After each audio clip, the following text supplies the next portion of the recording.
Welcome back, guys, to another episode of the Too Heavy Wrestling Podcast, coming to you after an unexpected 2-week break due to some technical difficulties. You have myself, Clayton, you have Eddie, Randy is off this week, and Zach's off still being a new father. Congrats to our teammate. But, of course, as always, before we get kicked off into this episode, make sure to tune in on social media, Instagram, Twitter, Facebook, YouTube, and TikTok, and make sure to tune in each and every week on Spotify, Apple Music, and Podbean. Beans! What the fuck? All right, Eddie, so what the hell happened in this past week of wrestling? Well, I think the big thing that we've noticed last night, we'll just dive right into Cody and Roman. Roman's finally back. Congratulations, Roman. He was lost, but he's finally here again.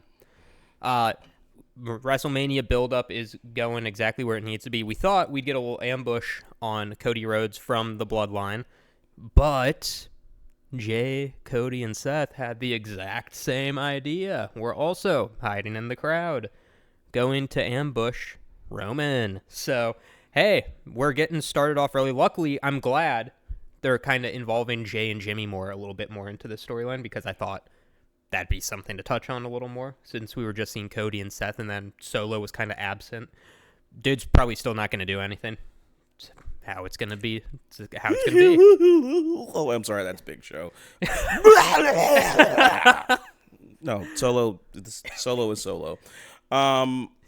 Ordinarily, yes, I would agree with you about their Jay and Jimmy being adjacently evolved, but they don't need to be. No. Because the promos that they have cut individually over the past 2 weeks and their joint promo together on Monday, they're fine. Like, they don't need to be anywhere near the Bloodline, which doesn't even really feel like the Bloodline. Right. The Bloodline feels like a title, and then there's Jimmy, Comic Relief, Solo, Mr. Stoic, Paul Heyman, the mouthpiece, and then Roman when it's important enough for him to show up. For me, the Cody Roman promo was very by the numbers. You could have had that exact same promo with those exact same people last year, and it still makes sense. Right. With the amount of back and forth between Cody and The Rock, it really feels more like Cody and The Rock and our world champions are just also there. That's how I feel at this point. Seth, well, also, even better, you see, like, really the henchmen of the Bloodline in the crowd. The world champion was in the crowd. The world champion was one of the guys who had to be in the crowd undercover. Yep. I feel like that's like such a, hey, side piece. Even though we all know Cody's over. Cody, please win.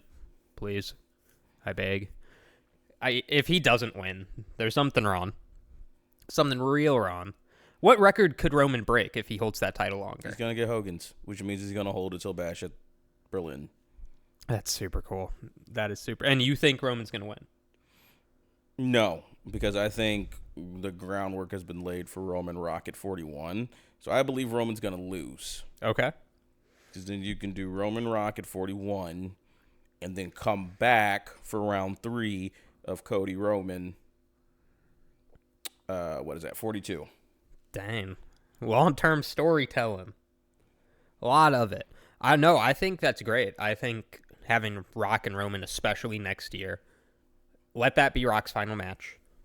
That's how I'm at. You don't think so? No. Not even close? No.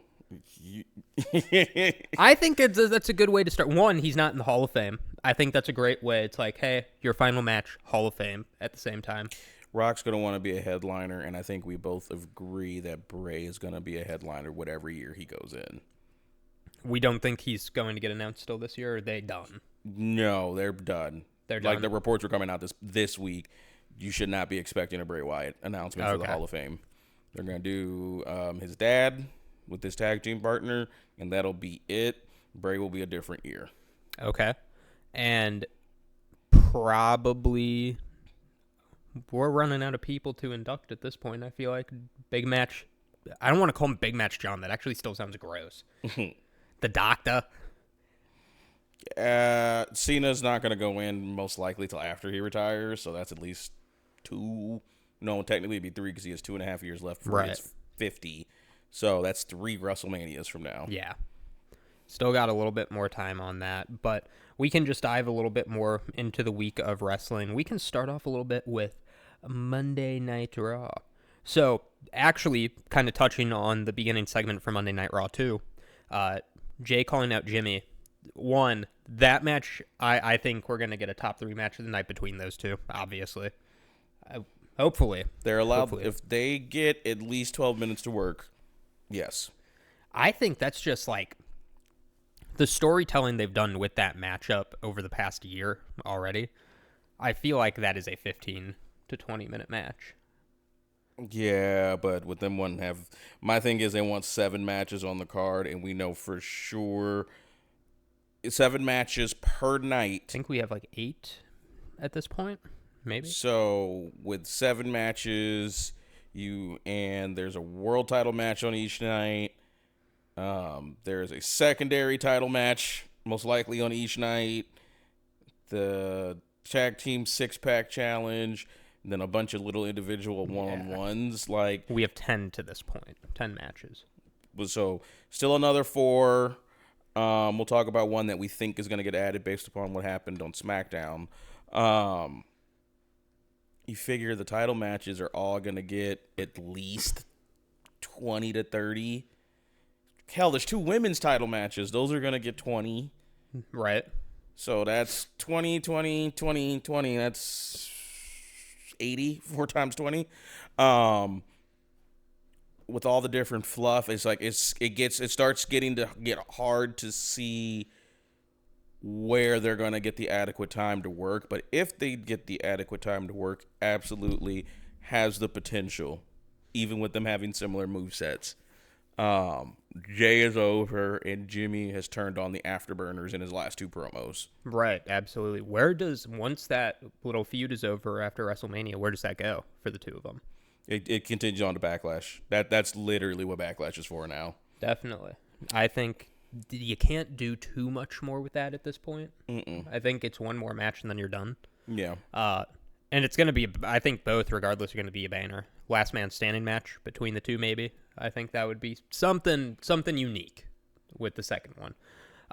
But going a little more into detail now, we're starting to round out the 6-pack challenge for the tag titles. I know you love it. At least Raw's isn't as complicated, right? Raw's is only not as complicated because they've already had their semifinal match, or their semifinal matchups 2 weeks ago. So SmackDown this week is going through the confusion that Raw had 2 weeks ago. And if you take, these are all the teams that have competed: New Day, DIY, Awesome Truth, Indus Creed Brothers, AOP, Street Profits, OC, Alpha Academy, Theory and Waller. That is 20 human beings. That's a lot. Like, hey, maybe you're trying to make yourself look like AEW with a deep ass roster and make it seem like you got a lot of tag teams. Cool. They legitimately do have a lot of tag teams. Yeah, they do. They need to be utilized in some different fashion prior to Elimination Chamber, the real start of WrestleMania season, because Indus disappears for 6 or 7 months at a time. They show up when it's time to go on the India tour, and then they disappear again. They also try to make him look overpowered as hell every single time they were on TV, and then they lose to the Awesome Truth. Alpha Academy is comic relief, so Alpha Academy are jobbers, and that's okay. You need jobbers in the division, but if I'm going to take an Indus seriously, if I'm going to take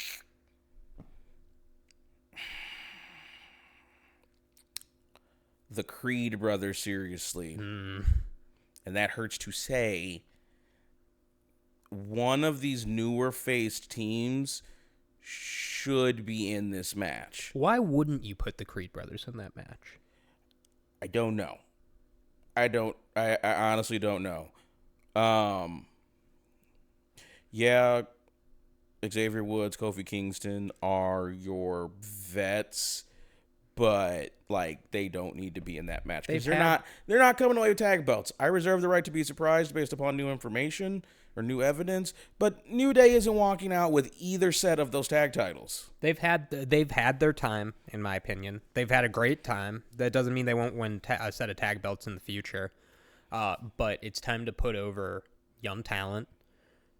I mean, I assume they're trying to put New Catch Republic. I'm getting their name down finally. They're trying to put New Catch Republic over as a young up-and-coming tag team, which, yes, they are, but we've seen them wrestle for 7 years at this point, probably. Tyler Bate has to do something with that ring name. Nothing about that ring name gives off champion aura. Tyler Bate? Yes. Yeah, I mean, I can see that a little bit. He's not gonna. We know he will never. To me, first United Kingdom champion. All props to you. He's never going to be a world champion. He's not going to be a mid-card champion. No. Like, this is kind of his ceiling, and I hate that Pete Dunne is, I don't want to say stuck because maybe they legitimately want to work together, right? But it's, as a fan of Pete Dunne, I don't like that additional baggage being attached to him. Right. Because Pete Dunne is a fantastic wrestler. He'll never be a world champion. Doesn't have the size. Has the look, but doesn't have the size to be a world champion. But he could do what Gunther is doing right now, but with the U.S. belt, for example. We have a lot of people over time, such as we have people like Eddie Guerrero. We have technically people like Chris Jericho. We have people who don't have the size that bring the energy level to make them over, to make them a world champion. Daniel Bryan included. Could have been Adam Cole. We had a lot of people who had the ability. Pete Dunne has that ability. But is it wrong to say the fact that British Strong Style has him having that, or the Bruiserweight title, has just cornered him in a position where you know he'll never be a world champion because they're like, oh, we have to bring in his culture to it? No, I would say that we know he'll never be a world champion because of all those names you listed, they're trying to fill a vacuum post-Attitude Era. Pete Dunne would have the potential to be a world champion in an earlier WWE. Right. In today's WWE right now, I'm just going to go off my dome of main event title challengers. Right. Cody, no. Roman, no. Seth, no. Drew, no. CM Punk, no. And when I'm saying no, I'm like, if any of these people I'm naming had the belt, Pete Dunne's not winning. Right. Absolutely. And yet, part because of size, also because of aura. Like, his Bruiserweight moniker, his British Strong Style, it enhances his character, yes, but he's never going to be in the position to be where you need to be in order to challenge for a title. Like, he's never going to crack top 10 merch. That shouldn't matter, but it does. He's never going to crack top 10 merch. You can't put him in a main event. No. Absolutely, I don't think so. That is an NXT, really an NXT UK thing to do, is to put him in the main event. Or NXT right now. Like, he doesn't have it. No. He passes the smell test. He doesn't pass the eye test. He doesn't have it for today's main event scene in WWE. And I'd honestly say he probably doesn't talk enough. That's probably hurting him too. I think a good comparison to him, if he were in WWE, would be Zack Sabre Jr. I feel like Zack Sabre Jr. is, well, in New Japan, very over. Yep. I'm trying to use good. I want to hear your thoughts. Zack Sabre Jr., great. I think if you put him in NXT, he'd be a world champion. If you put him on the main roster, I feel like it'd be the same thing. It'd just be running in circles. Yes, he's shown his ability in the ring, and he is a fantastic competitor, but there's so many other people over him. Like, you have the look. In my opinion, again, Pete Dunne has the look. I feel like he has the moveset to be a world champion, but you don't have the size. And while size in wrestling recently has not mattered as much, I think we're in a situation where it's like, hey, Cody's probably going to be the smallest world champion we're going to have for a fair amount of time, besides Seth Rollins. Cody, CM Punk's smaller than both of them. I know what I said. Okay. All right. He ain't going to be world champion. Please, don't. Okay. I beg. You keep thinking that, pal. Only thing that's going to stop CM Punk from being world champion is health. Put Drew over. That's the only thing.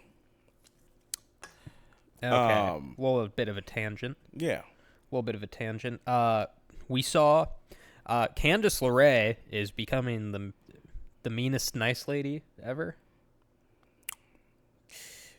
Remember how I was saying that, literally just a few minutes ago with Pete Dunne? Yeah. Here's Candice LeRae's problem. Her being big, bully, female dog on the block. Right. That interests me. I would watch that repeatedly. It means nothing when you've been beating up the female tag team division's jobbers who have been jobbers the moment they hit the main roster. Mm-hmm. Like, I don't care that she was mean to Katana and jacked her knee up on the post, and then they got a tap out win. Like, that's while Indy Cartwell's like, oh, I don't know what to do. Why are you so mean? They were cool. They were nice. Why'd you do that to her? That wasn't Why nice. did you make her tap out and have us win? Like, it would have done more for me if, like, she was beating up Natalya like that. Oh, yeah, absolutely. A beatdown on somebody who doesn't have any roster equity just doesn't do anything for me, because nothing she did.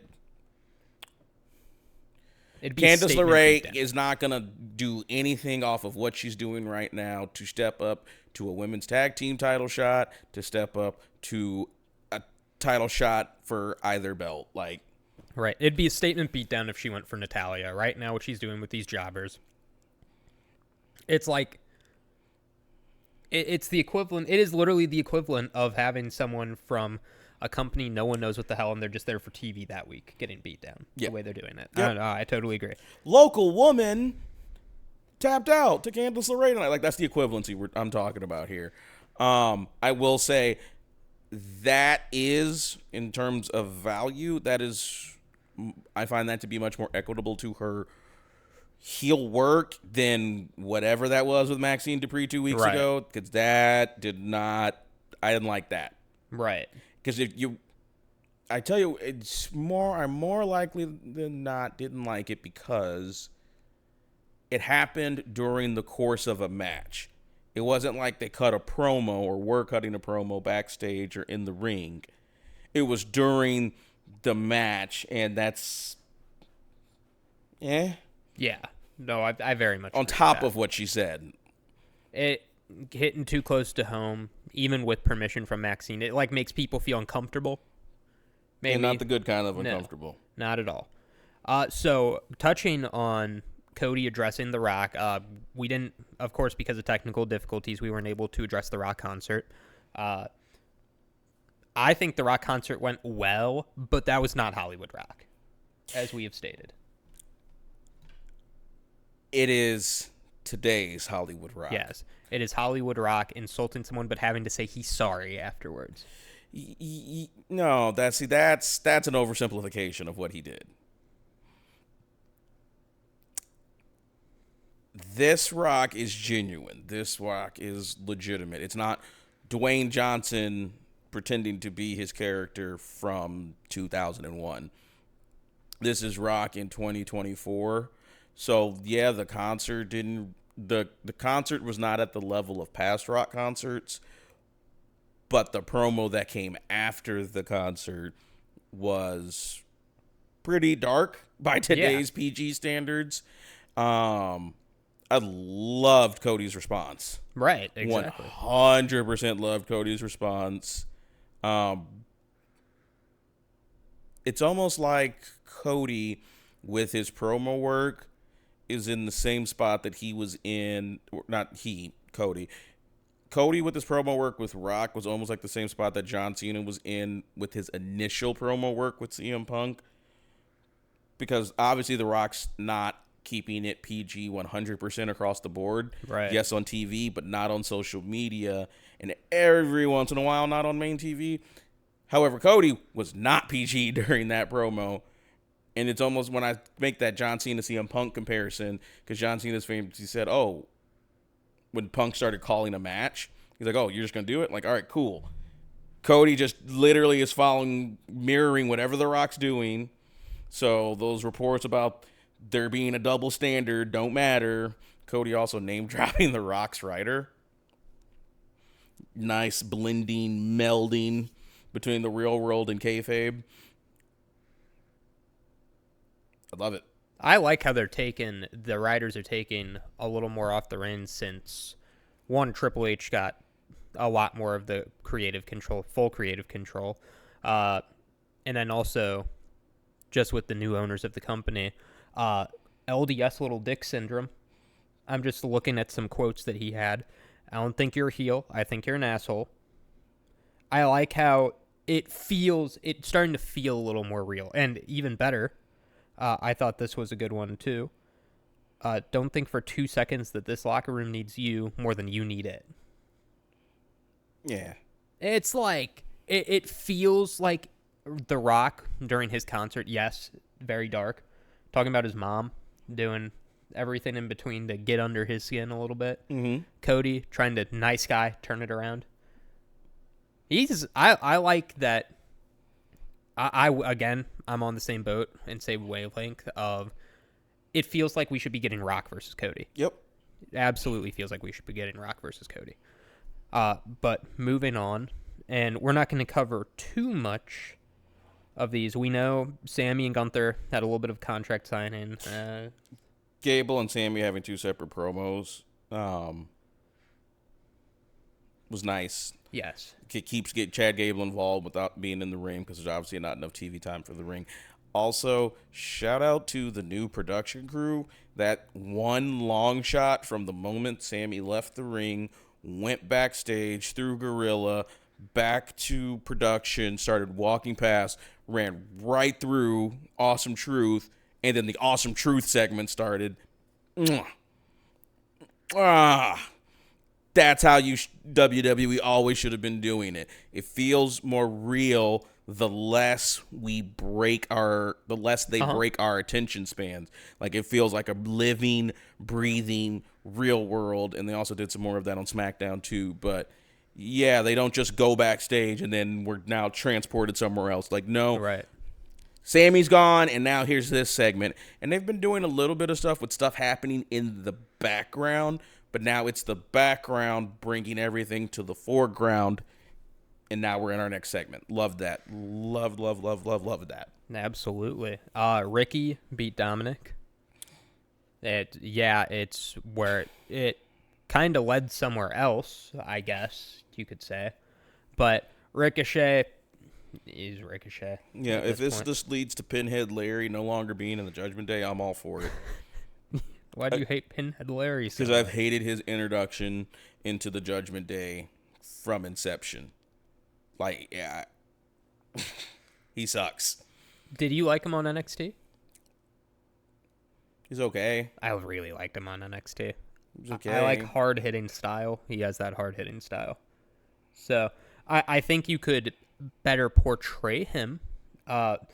We had one match of his since he got drafted where he like kind of brutalized Dolph Ziggler, I guess. Then we didn't see him for a really long ass time. Then he got inducted or went through his spiel with the Judgment Day. Not much there. Awesome Truth beat into Sheer. Ooh. Yeah, let's make them seem like they're going to be super good and then and this is another problem with tag team division. I know I've already been ranting a lot about this. No, let's hear it. What has Indus done from a universe perspective within kayfabe? What has Indus done to be in this position to be having a tag team match where the winner goes to WrestleMania? Really nothing. I mean, if anything, they're just telling us SmackDown's division's a little more deep than Raw's. Like, I'm all for, like, turn your brain off moments, but, like, Indus has been around probably 3 or 4 times as long as the current iteration of AOP, and they're in the same positions, more or less. AOP gets some background. AOP gets a little more. Because they got Paul Ellering back, but they're really just side characters to the Karrion Kross, Bobby Lash feud. What if they had a match at Mania? I don't think that'll happen. Thank you. I will appreciate a bathroom match on 2 7-match cards. There you go. Give me at least one bathroom match. Actually, give me a real shitters bathroom match. Cool. Throw Karrion Kross and Bobby on there. But what if Awesome Truth, let's say, wins? What will that mean for them? Nothing. Okay, that's where I was. Nothing. They're not going to win. Exactly. Okay. They're not going to walk away with either side of the tag belts. With the 4 teams that are in there right now, Judgment Day, DIY, Awesome Truth, and New Day. It's DIY's match to win.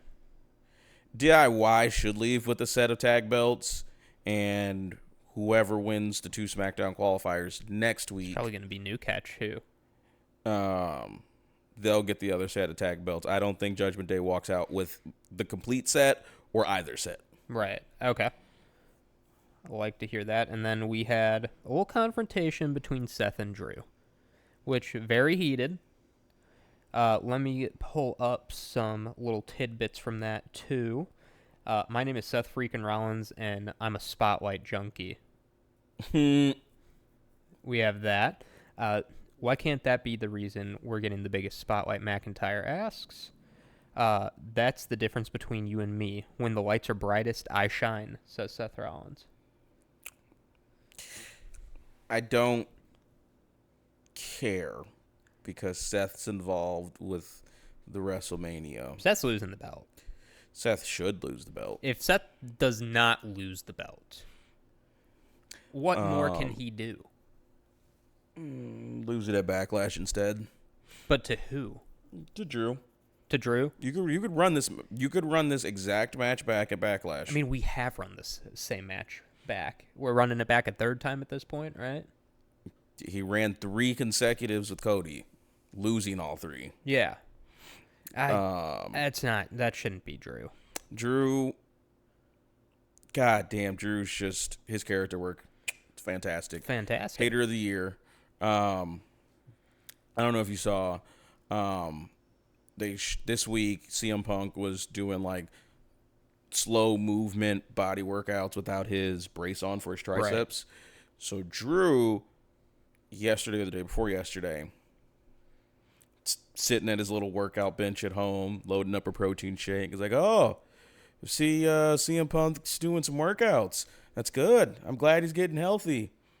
Chugs his protein drink, goes, lays down on the bench, does a tricep bench press of like 320, sets it down. I guess he still wasn't lifting as many weights as me before the injury. And the whole time, he had started playing Justin Timberlake's Cry Me a River in the background. Drew, you see, Drew's he's doing everything that makes me think he'll get over. Yeah. Then it'll lead to Punk, and then hopefully, knock on wood, Drew kills the legend that is CM Punk. I don't think that will actually happen. I'd love it to happen, me personally. He will come out on top of that feud. He will lose a match in that feud. And it will be to lose the belt. My thought process is also the more hate that I guess establish of my hatred for CM Punk, it's because I keep watching his more previous matches through AEW. Mm-hmm. And the amount of botches that man had. You get too emotionally invested, but that's what I appreciate about your character. I do. It's like, but I want the guys who... You can get a botch here or there. There's nothing wrong with that. Maxine, for example, pretty new. I give a pass on that. Me personally, I give a pass on that. Mm-hmm. When you have a man who is essentially wherever he's going to be in the picture for the world title. That man should be near perfect, in my opinion. For a world champion, absolutely near perfect. Okay. That's what you need. Okay. I mean, let's look at our world champions right now. Okay. They're both, in most ways, near perfect in their matchups. Seth Rollins is always a match away from re-exploding one of his knees. Yeah. Roman has cancer.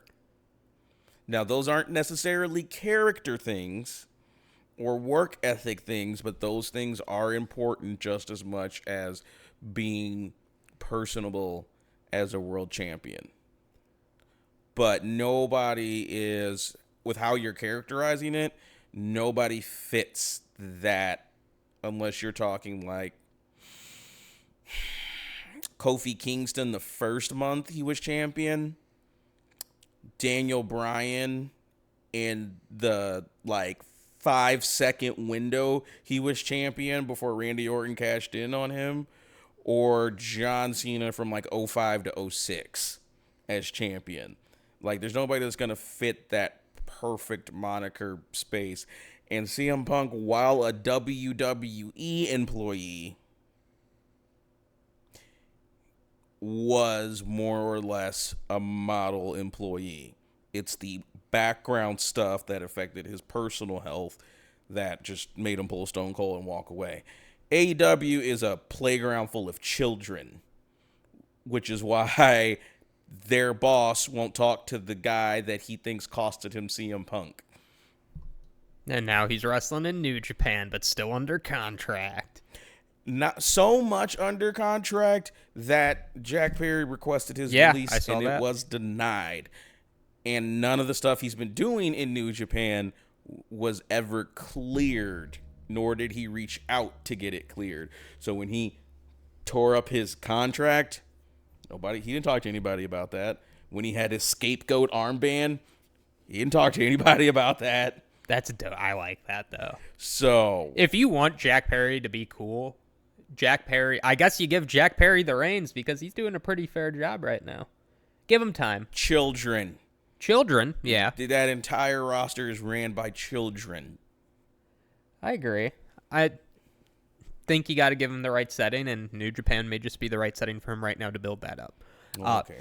Continuing, we had Alpha Academy and New Day. New Day won that one. Simple, straightforward. Shocker. Yeah, big shocker. And then lastly, the last women's standing match between Becky and Nia. Great match. A leg drop through the announce table. Great spot. I've seen enough of Becky and Nia wrestling since Nia came back. Seen enough of Becky. You can never see enough of Becky. Right now, I feel like I've seen enough of Becky. Congratulations on becoming an American citizen. One of those.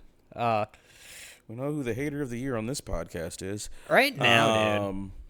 Nevertheless, it's like watching LWO and LDF have their 18th match.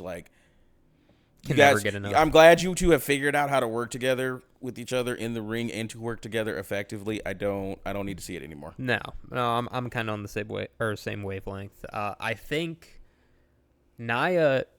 Well, one, it looks like we're not going to have a matchup with Nia at Mania.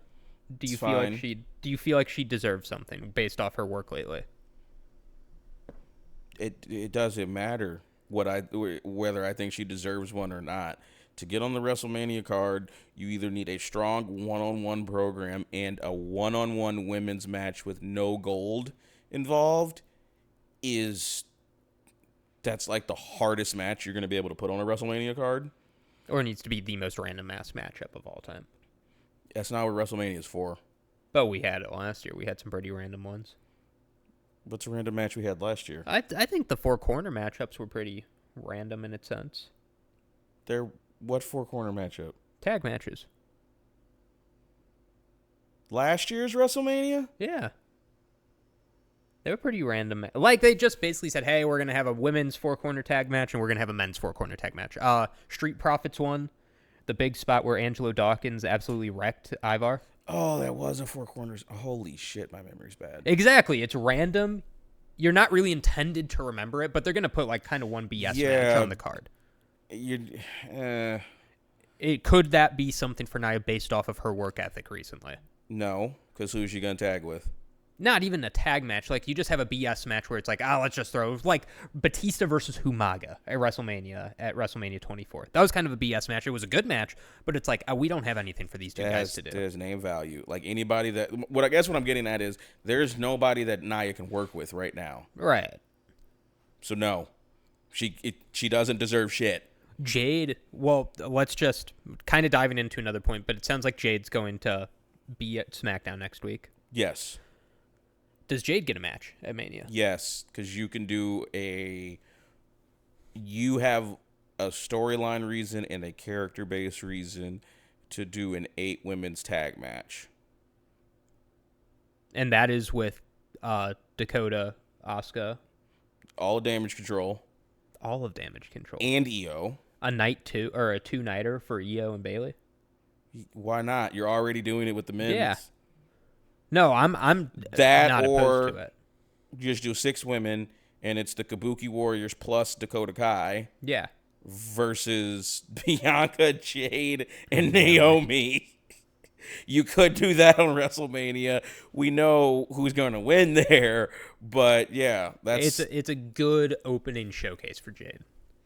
No, Jade's going to get an opening showcase next week. She's going to do some ring stuff, I believe. It's probably going to be a squash of a local, but Jade is going to, because that's how you can piggyback Jade to the main event. Right. By involving her in the match and just having her look strong and don't take the pin. I gotcha. I think right now we're eventually going to see Jade and Bianca feud. I think that has to happen. Maybe a SummerSlam thing.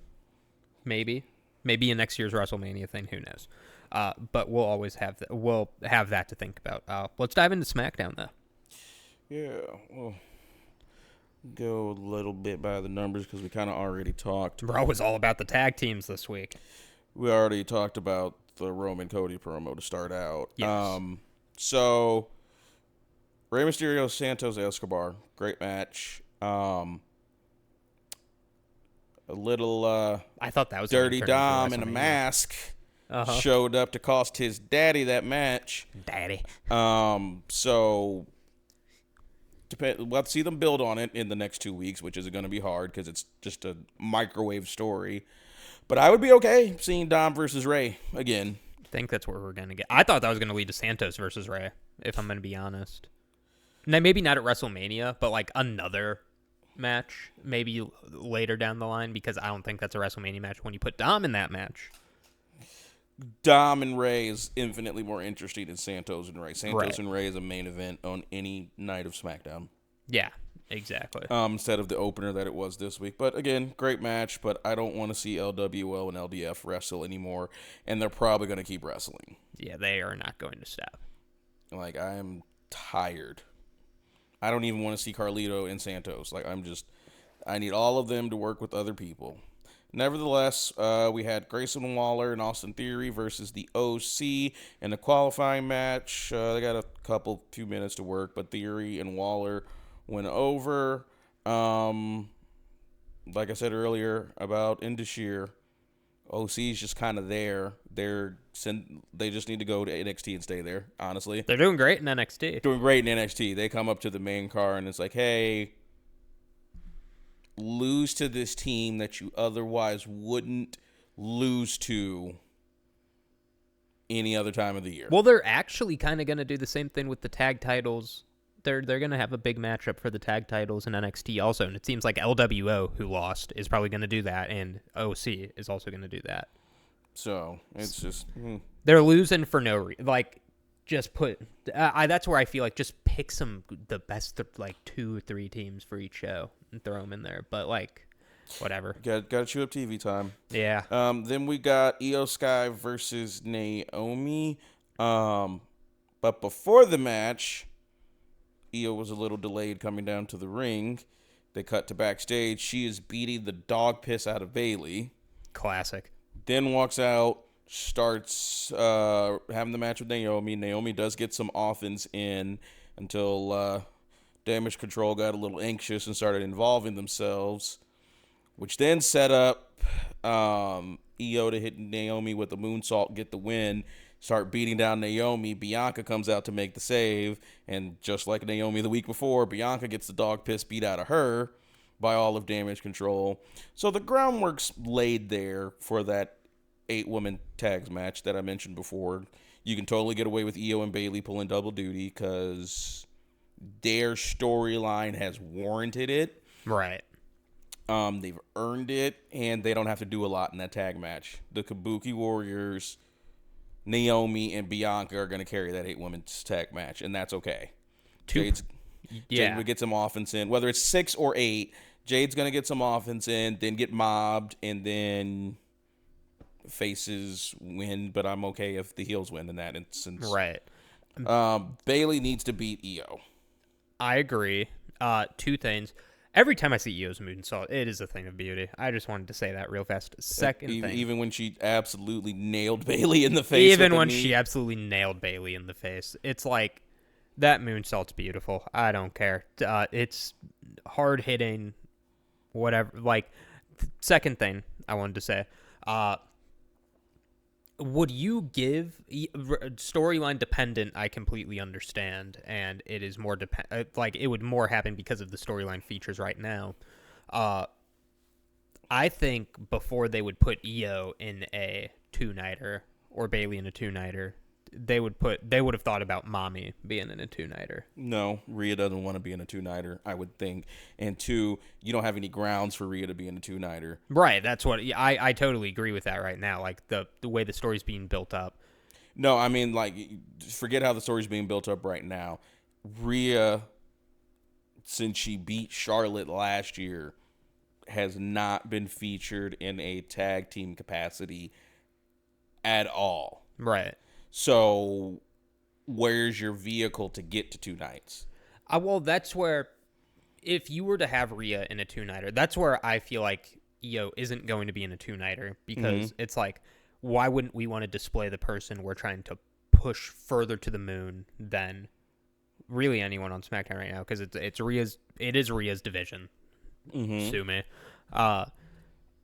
I feel like, no, they're not going to. There's no reason for Rhea to have a 2-nighter. Like, I absolutely agree. There's no way the story's been built up. I'm just saying, if they were to put a woman in a 2-nighter, it should be Rhea, which is why I therefore think that it's not going to be a 2-nighter for Io or Bayley. I think it's just going to be I think it's going to be a match on night 1 because Rhea and Becky is more of a box office seller anyways. Yeah. So that's going to be the night 2 for me. Yeah, no, that's why I kept saying it's either a 6 or an 8. Right. The 8 only being if you're adding Bayley and Io to that match, but you can absolutely do Damage Control minus Io versus Naomi, Bianca, and Jade. Like, that works. I gotcha. Like, regardless. I hear what you're saying. Yeah, regardless. About Rhea, but yeah, no. It's going to be a great match between Io and Bayley. I think the way Bayley's getting the shit kicked out of her makes me think Io will come away with it, but that's just me thinking out loud. I still think there's going to be room for Bayley to win, but I think right now with the way the Kabuki Warriors are, how Damage Control is being pushed, I feel like keep them in that spotlight for now is the way I think it. Like, have Io keep that title, because I think there is definitely it's a coin toss to me at this point. Because it's like they're trying to give Bayley a little momentum by having a bunch of people on her side too. But at the same time, it's like they're doing, like, Damage Control is doing great work. I think they're doing such good work that keep that title on Io. I feel like if you were to have anyone take the title off of her on SmackDown right now besides Bayley, Jade would probably be the next one in line. You need to... The conviction of which you hope that Cody wins is the conviction that I have that Bayley's going to win. Because you have to pay off that story, and Io's in danger of becoming a side character in her own program. Which is crazy. Because Dakota Kai is in charge of Damage Control. I know why that's presented that way. Right. But that's what it puts Io at risk of. Bayley needs that payoff. Bayley honestly feels like is getting a farewell year without it actually being called that. How many times have we had the leader not be the world champion of a dominant faction? Evolution is one I can think of off the rip. But he got kicked out immediately after. So, like, that's where I kind of don't count it at the same time. Are you talking about when Randy won? Yeah, when Randy won. Okay. I thought you were counting like when they first came together because Rick was the leader when they first came together, and then it kind of shifted to Trips. Yeah, when Randy really entered the picture, then he was world champion, got the boot. We haven't seen very many instances like that where you have the leader be someone who's not the world champion. Yeah, the only... Evolution is really the only example that wasn't an overarching storyline example, because technically, Invasion, Stone Cold wasn't champ, but he ran that side of it. I feel like, in the sense of, so how do you think once Bayley takes the title, where do you think the storyline goes? Oh, she and Io are gonna have another match at Backlash. And then do you think like Dakota's going to be like, hey, you keep effing shit up or something like that? No, because Dakota isn't over enough. Right. If Dakota was more over, yeah, I could see something like that maybe happening, or Dakota in turn being kicked out of Damage Control too. Like, I don't... Bayley wins. She and Io do another match at Backlash. That's a group of hard-hitting women in that Io faction. wins. Maybe you do something with the Kabuki Warriors and Jade and Naomi for the belts at Backlash. It's hard to see where either Bayley or Io goes after WrestleMania, regardless of who wins. Right. I mean, there's groundwork to do Bianca versus Io at Backlash. Like, it's there. Yeah, definitely. You could do that. Bayley, there aren't any other... There aren't really any other compelling heels No, I don't in the think women's so. division on SmackDown that's not Damage Control. I think they'll make Jade a heel eventually. Bianca against Jade once that time comes. Bianca's more likely to be a heel, and that's an ROH. Really? Yeah. I'm surprised by that. Because you could honestly say what Bianca's doing right now is the beginning stages of said heel work. Right. Okay. Well, It's easier to be in my opinion, it's easier to be a face with no personality than a heel with no personality. And we don't know what Jade's personality is right now. she's that bitch. No, she's just a big deal. You don't think she's going to use that bitch in WWE? No. I wish she would. No. I think that's great. That's great TV. It's No. great TV, but with the audience. No, she's going to be that chick. Like, no. Okay. Well, hey, what other tag team matches were able to woo us this week? The Street Profits and AOP had what felt like their 7th match again already, with the Street Profits going over. You could have literally just made a 6-pack challenge for both rosters. That's how I felt. I'm like, you could have made a Street 6-pack Profits challenge. aren't going to WrestleMania. Let me be clear. I'm not even making a prediction. I am stating a fact. So the Street Profits are not going to WrestleMania. AOP is probably going to show up next SmackDown, cost the Street Profits that match. So whoever the Street Profits are facing, probably New Catch Republic, they go on to WrestleMania. Well, I think Street Profits are fighting Grayson and Austin. Oh, then they're definitely not going to WrestleMania. And Grayson and Austin are going to turn each other at Mania. Perhaps. I feel like look, if anything, you're showing us you have a lot of tag teams, and you're showing us a lot of tag teams that kind of deserve to be in the matchup that really aren't in the matchup. That's how I felt over these matches. You could, even though it would have been double duty for Finn and Priest, where Priest may come out with a world title at the end of the night, maybe. I felt like you could have done a 6-pack challenge on each night. You could have involved 5 teams. I think it is absolute robbery that the Creed brothers are not in it, and then you put the Awesome Truth in it. Awesome Truth gets in it because, one, The Miz is godfathered, basically, in WWE. Correct. As far as what he does as an employee. And R-Truth's earned it. R-Truth has earned it. He's done a great job. He has kept the Judgment Day everything from being stale the past 90 to 120 days. He's done great. No, I agree in the sense of that. New Day being in the matchup. Yeah, as I said earlier, New Day, the Creed brothers should be in and New Day should not. But, right. Powers that be. I mean, that pretty much brings us to the end of SmackDown because it closed out with the 25-minute promo between Cody and Roman that we touched on at the very beginning. All in all, it's a solid week of wrestling. I would love if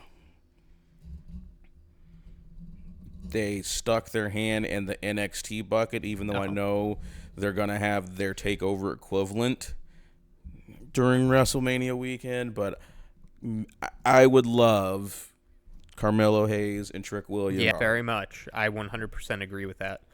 That's the only match worthy of it on that card. So I would love to see that. But other than that, solid week of wrestling. It's good build up. Good storytelling. We got 4 more matches that need to be announced. Yep. So it's going to be a pretty action-packed week here coming up. Hopefully, I just want to see some fighting once Rock's back, or once we see where Rock is on TV. I want to see some fighting between the Bloodline. I want to see some fighting between Seth and Cody. I need to see some men get some hands on each other, No. Oh, I want to so bad. Give me a preview. No. I want a preview so bad. The most you're going to get is Solo Sikoa taking a stomp. Right. That's it. That's all you can have. Solo Sikoa taking a stomp.